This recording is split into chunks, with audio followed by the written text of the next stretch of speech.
Good day, ladies and gentlemen. I'm Ejdersten. I work as Strategic Marketing Director at MacGregor. This is my presentation, So Much Potential to Remove Waste for Smarter Cargo Handling. So, before we proceed, just a quick introduction who we are. So we shape the offshore and marine industries with leading engineering and service solutions for cargo and load handling. The company was established in 1937. We have today some kind of equipment on almost every second commercial vessel. Sales 2016 was a little bit south of 800 million euros, and we're about 2,000 people over 32 countries. Okay, so what is actually the problem with the maritime industry?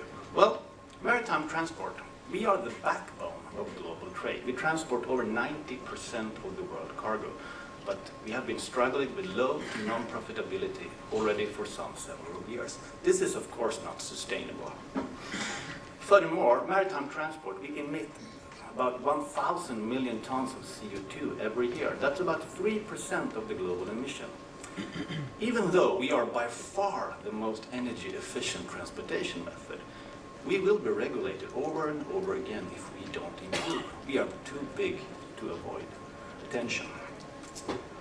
There are significant waste elements in the value chain, and this comes from unbundling the ship's core system, insufficient information sharing, generic processes, and even outdated way of working.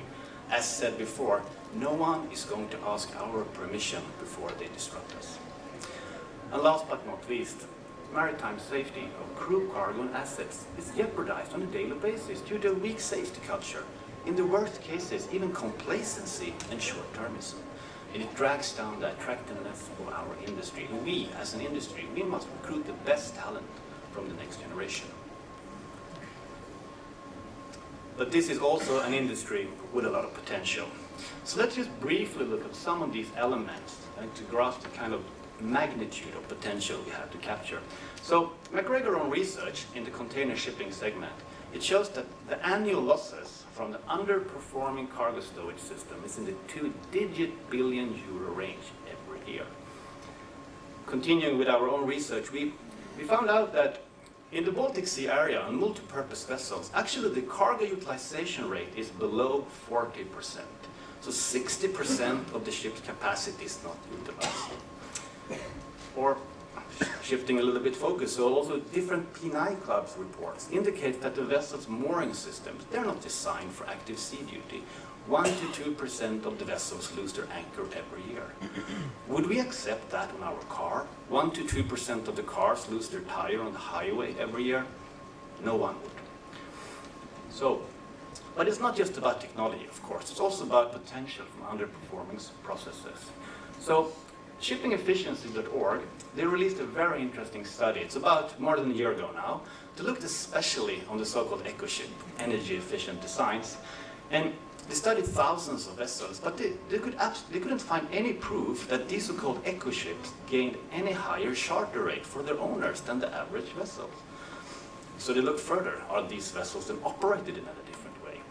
And the same amount of vessels being studied again, average speed, speed changes, etc.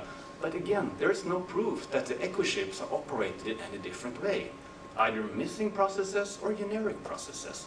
So value is not captured or it's given away. Coming back again to multi-purpose vessel and a global aspect, but we even found cases in our research when it took up to 3 years for a multi-purpose vessel after shipyard delivery before it started to perform on an acceptable level. The 3-year break-in period for a vessel. That's a quite hard hit to any business case. And in a totally different segment, we also did a MacGregor long-term study in the PCTC logistics segment. And on a European perspective, for a +1 year test, even though compensated for local differences in cargo, we found out that the performance gap between the best and the worst port for turning around and loading a PCT vessel was over 500%. Humans, processes, and habits. So how could we capture this value? How to become a little bit smarter at sea? Well, this is the MacGregor way. What we say, we need to focus on the life cycle earning potential of the vessel. And it's not only about the capex. It means all of you have to identify your key stakeholders in an early phase, involve them in your projects for collaboration before any critical design decision is made that limits the lifecycle earning potential. It's also about building the vessels again around the intended purpose, around the cargo. Let's put the cargo back in the center. Because it's not about the vessel, it's about the cargo. We are doing marine logistics. We are transporting goods for the end customers. But having said that, we also must have a holistic system approach. It's no longer enough to optimize components. You need to optimize the systems. It's not enough to have the highest capacity on paper in theory. You need to have the highest cargo capacity in reality with the best cargo density, with realistic sea condition and realistic cargo profile. No one is transporting 14-ton homogeneous containers from the Far East to Europe. That doesn't exist. But looking ahead, there's as well a need for a mind shift change. And we have touched this before today. We need to also enhance the spectrum of where we innovate. Because honestly, innovation doesn't at all guarantee any impact. And innovation cannot only be driven by internal ideas or new technology available. They should be driven by clearly defined problem. So we need to start collecting the problems as well, not only the ideas. And we must start to value a good problem, perhaps even more than the great idea. But knowing the problem, let's not forget, it's not only about solving these with new equipment or products. We must as well enhance and appreciate innovation in processes and services. You need to master all the elements to make the impact over the life cycle. So, last but not least, I'd like to share with you some practical examples then. How could these solutions look like? These are some of MacGregor examples.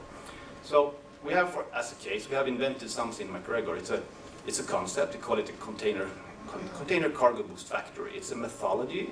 It's applicable both to new and existing vessels. So, core of this solution is that a bespoke software. It's designed to analyze and simulate your vessels.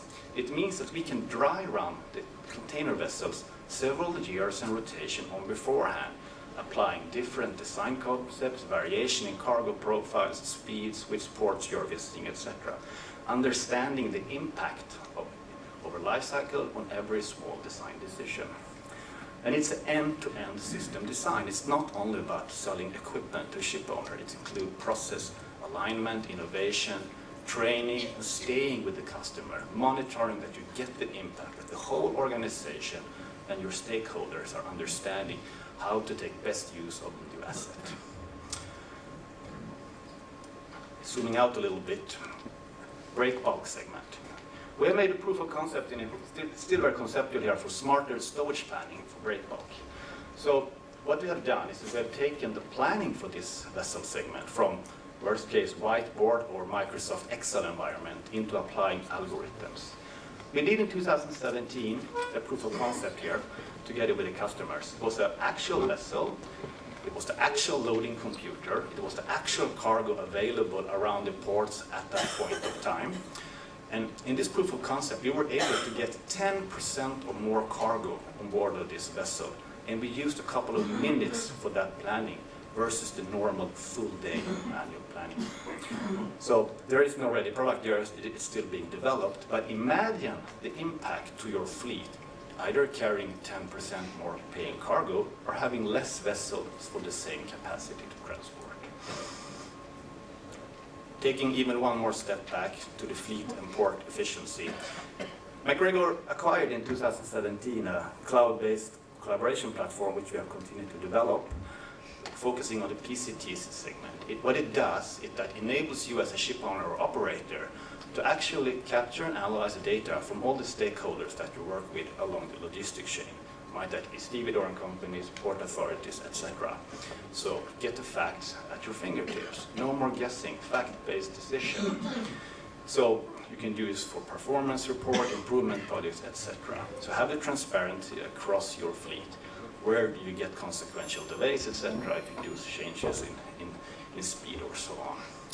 We did a proof of concept here as well. It was a plus 1 year pilot. It was only a small fleet, but still we identified 2-digit million US dollar waste that we could start to tackle together with that owner. So there's huge potential in this industry, and there's a lot of value to capture, and it's not necessarily that we have to wait for much more new technology. It's about working with what actually is available here.